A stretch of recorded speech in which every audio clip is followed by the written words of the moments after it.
What's up, Strike Team? Welcome back to another episode of Strike Team Official. We are going to start a new section of alternative bunkai. Actually, not even alternative bunkai.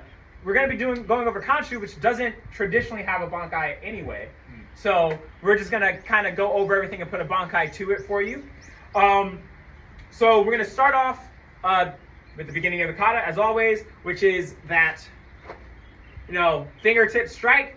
Now, unless you are, as we were just talking about this earlier, part of those crazy generations with the crazy hard fingers, one of Shinjo's generation, I am not hitting anybody with my open fingers. I do not train my fingers as hard as, some of those guys who are taking it through 4 or 5 planks of wood. I can't do that. I'm not hurting anybody with this. And so we were discussing how both of us kind of take all of these strikes and we just close our fists and kind of view it as, a nice body shot, maybe even a straight uppercut instead. Okay? So unless you have to be one of those people who are training your fingertips, if you are, you're a superhero. I'm not that guy. We're just going to go in. He's going to throw the cross. Would normally be there, but I'm just going to, boom, and rail in that shot there to the body. Again, he throws that as a jab. Oh, sorry. Okay? You're going in. I personally don't like, because this hand's right here, kind of going low, but you could technically go for the solar plexus or smarter one up to his jaw as well. But beware of that hand because you are on the inside. So that would just be that opening technique. Boom. And then next, there. Now there's a couple different ways. Some people will go from here and just go straight out. Some people bring it in. Some people are kind of taught the katas in slightly different ways. But the way I like to view this one is, again, this is not what I'd call a move that you're ever really going to, at least this application, you're not going to use in a competition. But say someone's coming out to grab you, grab your shirt, even push you, something like that. Again, this is more of a, you're dealing with some a-hole on the street situation. So a guy comes in to push you on the chest here, boom. And I like to say I'm pairing out his strikes. Again, I step back. I don't stay in Sanchin for this because I want to be prepared for that pressure coming in. I'll step back a little, take it, go, boom. And then I go straight for both eyes and I blast right there. Okay, both hands coming up. If I'm, again, in the technique I'm going here, if I'm using this for real, I kind of will tuck my chin a little to make sure in case they start throwing back, I'm protecting the jaw. And I go double strikes right in right there. Okay, so that's kind of how I like to view it, is you're pairing something there. So go in, boom, and you're hitting. Okay? Again, yeah, punch comes in, boom, boom. The next step within that kata is you're bringing your hands together and you're striking. So, couple different ways you can look at it. You could say he has both hands on you. Okay? Guys like grabbing you here. You want to break this hand off, you can come in. Now, if you come in like this, you're just bringing the hands together, it doesn't really do much. Okay? But if you come in and you twist your body with it, as you can see, it breaks their balance a little bit more. You can grab, now you have control of both, and you're blasting the hand there. Okay? So you can use it in that way, bringing the hands together. I'll grab and control both hands so I can blast with the other. The other version, do you want to show it? The one you're grabbing now? Which one's this? The punch? Oh, you're talking about where you punch me? Yeah. So there's that one there where someone throws the punch in and you're able to come in and grab it on both. Oh, yeah, that actually hurt a little bit. Oh, okay.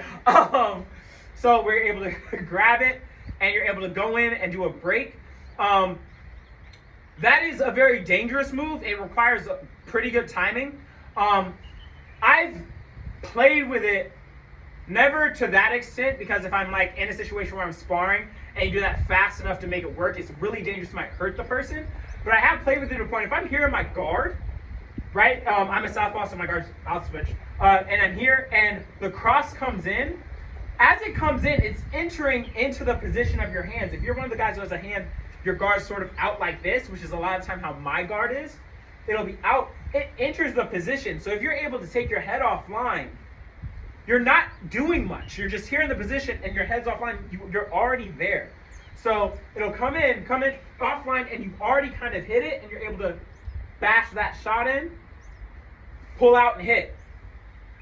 Okay?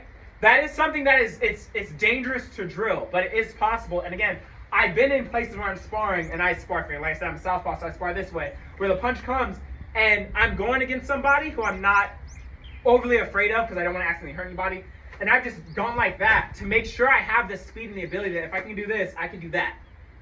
And so I know it is something that I do have the capability of catching in an actual situation. Okay, again, to use a technique like this when you're actually getting blitzed by a guy, the violence of an actual fight is extreme. You're really dealing with slower fight. You know, the ones that literally go, "Rah!" Yeah. That's what you're dealing with. If you're dealing with someone who's very quick with jabs, no, I wouldn't do it. Oh yeah, no, you're not gonna be able to pull that off against like someone who's like popping them off. Normally, what will happen is if someone is committing strongly on a cross, you might be able to catch it on a very committed cross. You could catch it if they're doing they're taking your jab and using it as a frame instead of as a jab to pop you. But say you're going against somebody who has a little bit of experience and they're coming at you with a jab as a frame off like that. Well, I extended my arm long enough where you could have done it off that extension, right? So if they're using their jab more about it as a frame or a stop jab, it is possible that during that moment you have enough time to pop it.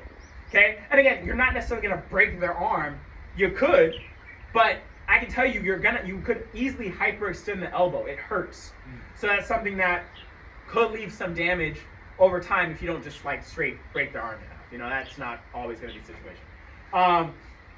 But again, it's dangerous to use in sparring because it's hard to control when you're moving at speed. Especially if you're moving at speed with someone whose skill level is close to yours. Landing that safely because the speed required is difficult. So just be aware of that. This is something I drill, but I wouldn't necessarily use it in sparring because of that aspect. It's hard to control it.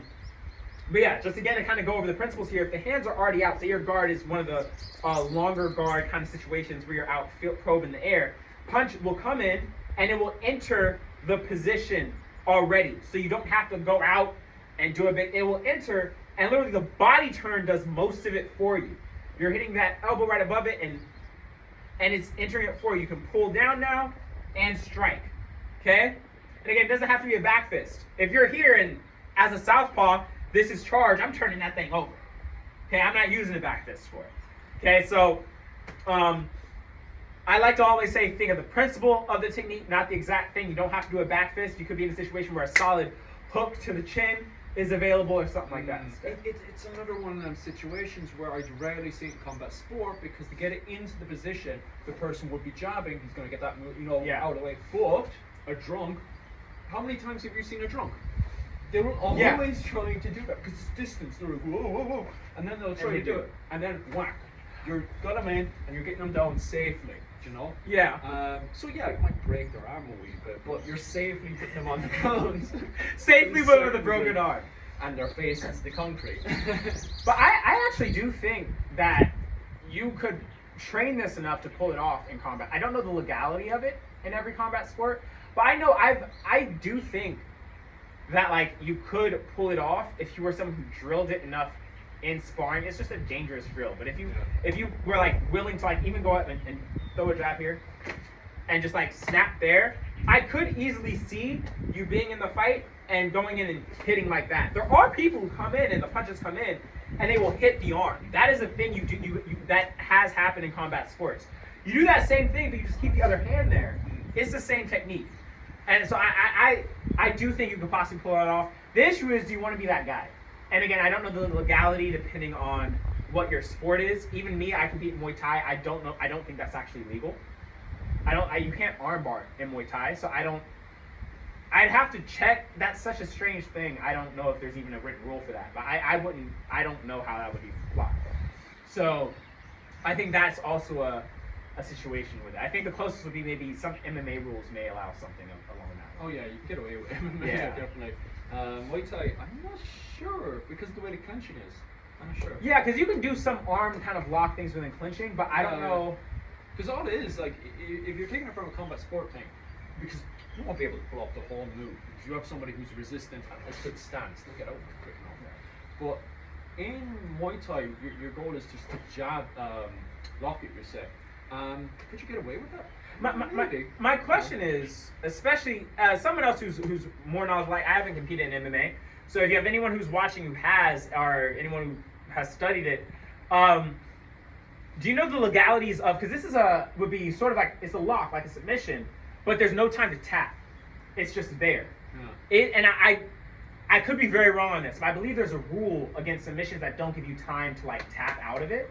Like anything that would immediately break, I don't know if that's like allowed, because there's no chance to tap. Yeah. So someone tell me if someone randomly told me that, didn't know what they were talking about, or if someone over there knows, let us know. And then we'll continue the bunkai in the next video, because we've been rambling long enough.